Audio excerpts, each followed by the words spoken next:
ಎಲ್ಲರಿಗೂ ನಮಸ್ಕಾರ. ಇವತ್ತು ನಾನು the law of diminishing marginal ಯುಟಿಲಿಟಿನ ಎಕ್ಸ್ಪ್ಲೇನ್ ಮಾಡಕ್ಕೆ ಹೋಗ್ತಿದ್ದೀನಿ. ಇದು ನಮಗೆ ಎಕನಾಮಿಕ್ಸಲ್ಲಿದೆ, DMU. ಇದರಲ್ಲಿ we have to write introduction, assumption, statement. I'll be explaining everything. So without any further ado let's start.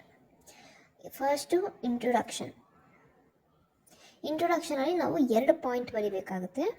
First one is that it is known as Gossen's first law. ಅಂದರೆ Gossen ಅನ್ನೋ ಒಬ್ಬರು German economist ಅವರು ಈ ಲಾನ ಮಾಡ್ತಾರೆ. ಅದಕ್ಕಾಗಿ ಅವ್ರ ಹೆಸರೇ ಇಟ್ಟಿದ್ದಾರೆ ಈ ಲಾಗೆ, called Gossen's first law. And then this law was actually popularised by Alfred Marshall. We know Alfred Marshall. So this was actually popularised by him. And then comes the statement. The law of diminishing marginal utility states that as a consumer consumes more and more units of a specific good or service, the additional satisfaction marginal utility gained from each extra unit decreases. ಅಂದರೆ ಇವಾಗ marginal utility ಅಂದ್ರೇನು, unit extra ಆಗ್ತಾ marginal ಯುಟಿಲಿಟಿನೂ increase ಆಗ್ತಾ ಹೋಗುತ್ತಲ್ವಾ.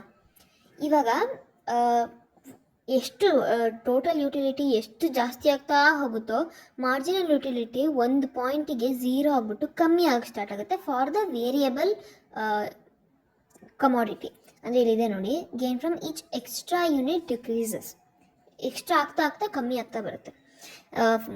Next ಟೇಬಲಲ್ಲೆಲ್ಲ ಅದು ಹೇಳ್ಕೊಡ್ತೀನಿ, but you have to by heart the statement completely. Now assumption, we have 4 assumptions. First one is that units must be in standard units. ಅಂದರೆ ನಾವು ಏನೇ point ಹಾಕ್ತೀವಿ ಅದು ಸ್ಟ್ಯಾಂಡರ್ಡ್ ಯೂನಿಟ್ ಆಗಿರಬೇಕು. ಇಟ್ ಶುಡಂಟ್ ಬಿ ಪಾಯಿಂಟ್ಸ್ ಆಗಿರ್ಬೋದು, ಅದೆಲ್ಲ ಇರಬಾರ್ದು. It should be in standard unit. There should not be any interval between consumption. ಅಂದರೆ ಕಂಟಿನ್ಯೂಸ್ ಆಗಿ ಮಾಡಬೇಕಿದನ್ನು ಕನ್ಸಂಪ್ಷನ್ನು ಒಂದಾದ್ಮೇಲೆ ಒಂದು, ಮಧ್ಯೆ ಟೈಮ್ ಗ್ಯಾಪ್ ಕೊಡಬಾರ್ದು, ಮಧ್ಯೆ ಇಂಟರ್ವಲ್ ಇರಬಾರ್ದು ಬಿಟ್ವೀನ್ ಕನ್ಸ್ಯೂಮಿಂಗ್ 2 units. ಆ ಕನ್ಸ್ಯೂಮರ್ ಮಸ್ಟ್ ಬಿ ರ್ಯಾಷನಲ್. ಅಂದರೆ ಆ ಕನ್ಸ್ಯೂಮರು ಆದಷ್ಟು ಯುಟಿಲಿಟಿ ಜಾಸ್ತಿ ಮಾಡ್ಕೊಳ್ಳೋಕ್ಕೆ ನೋಡಬೇಕು, ರ್ಯಾಷನಲ್ ಆಗೇ ಮೈಂಡ್ಸೆಟ್ ಇಟ್ಕೊಂಡಿರಬೇಕು. He should maximise the utility as much as possible. Consumer must be ordinary person. He should not be an extraordinary person, normal ಪರ್ಸನ್ನೇ ಮಾಡಬೇಕು. So these are the assumption.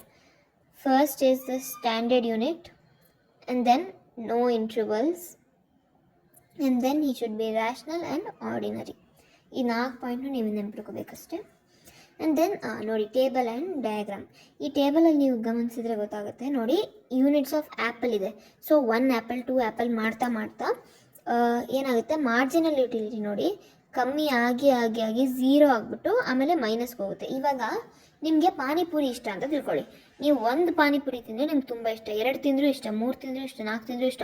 ಹಾಗೆ ತಿಂದು ನಿಮಗೆ ಹೊಟ್ಟೆ ಒಂದಿಷ್ಟು ತಿಂದಮೇಲೆ ಹೊಟ್ಟೆ ತುಂಬಿದ್ರೆ ಆಮೇಲೆ ನೆಕ್ಸ್ಟ್ ಪಾನಿಪುರಿ ಸ್ವಲ್ಪ ಕಮ್ಮಿ ಇಷ್ಟ ಆಗೋಕ್ಕೆ ಸ್ಟಾರ್ಟ್ ಆಗುತ್ತೆ, ಆಮೇಲೆ ನೆಕ್ಸ್ಟ್ ಇನ್ನೂ ಕಮ್ಮಿ, ಆಮೇಲೆ ನೋಡಿ ಇಷ್ಟನೇ ಹೋಗಕ್ಕೆ ಸ್ಟಾರ್ಟ್ ಆಗುತ್ತೆ. ಅದೇ ಮಾರ್ಜಿನಲ್ ಯುಟಿಲಿಟಿ ನೋಡಿ. ಫಸ್ಟ್ ಪಾನಿಪುರಿ ತಿಂದಾಗ ನಿಮಗೆ 20 ಇತ್ತು ಎಕ್ಸ್ಟ್ರಾ ಯುಟಿಲಿಟಿ, ನಿಮ್ಗೆ ಅಷ್ಟು ಇಷ್ಟ ಆಗಕ್ಕೆ ಸ್ಟಾರ್ಟ್ ಆಯಿತು. ಆಮೇಲೆ ನೆಕ್ಸ್ಟ್ ಒಂದು ಸ್ವಲ್ಪ ಕಮ್ಮಿ ಆಯಿತು, ಆಮೇಲೆ 10 ಕಮ್ಮಿ ಆಗಿ ಆಮೇಲೆ ನಿಮ್ಗೆ ಓಕೆ ಅನಿಸ್ತು, ಆಮೇಲೆ ನೋಡ್ರೆ ನಿಮ್ಗೆ ಇಷ್ಟೇ ಹೋಗ್ಬಿಡ್ತು. ಅದು ಮಾರ್ಜಿನಲ್ ಯುಟಿಲಿಟಿ ಕಮ್ಮಿ ಆಗುತ್ತೆ ಅಂತ. ಓಕೆ, ಇಲ್ಲಿ ತೋರಿಸ್ದೆ ನೋಡಿ, ಫಸ್ಟ್ ಟೋಟಲ್ ಯುಟಿಲಿಟಿ 20, ಇದು 20 ಇರುತ್ತೆ. ಆಮೇಲೆ ಇದು ಜಾಸ್ತಿ ಆಗ್ತಾ ಹೋಗುತ್ತೆ, ಆದರೂ ಇದು ಕಮ್ಮಿ ಇರುತ್ತಲ್ವ. ಆಮೇಲೆ ಇದು ಜಾಸ್ತಿ ಆಗಿ 1 ಪಾಯಿಂಟಿಗೆ ಹೋಗ್ಬಿಟ್ಟು ಇದು ಕಮ್ಮಿ ಹೋಗುತ್ತೆ. ಯಾವ ಪಾಯಿಂಟಲ್ಲಿ will get the same utility, ಆ ಪಾಯಿಂಟಲ್ಲಿ ನಿಮಗೆ 0 ಸಿಗುತ್ತೆ ಮಾರ್ಜಿನಲ್ ಯುಟಿಲಿಟಿ. ಇದಾದಮೇಲೆ ಇದು ಕಮ್ಮಿ ಆಗ್ತಾ ಹೋಗುತ್ತೆ, ಇದು ಮೈನಸ್ ಆಗ್ತಾ ಹೋಗುತ್ತೆ. Okay, this is the diagram. It's like this ನೋಡಿ.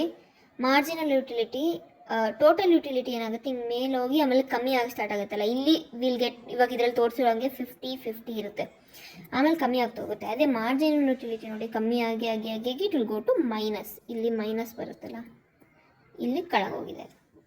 Okay, and then explanation you have to give in own words. You have to just explain this table.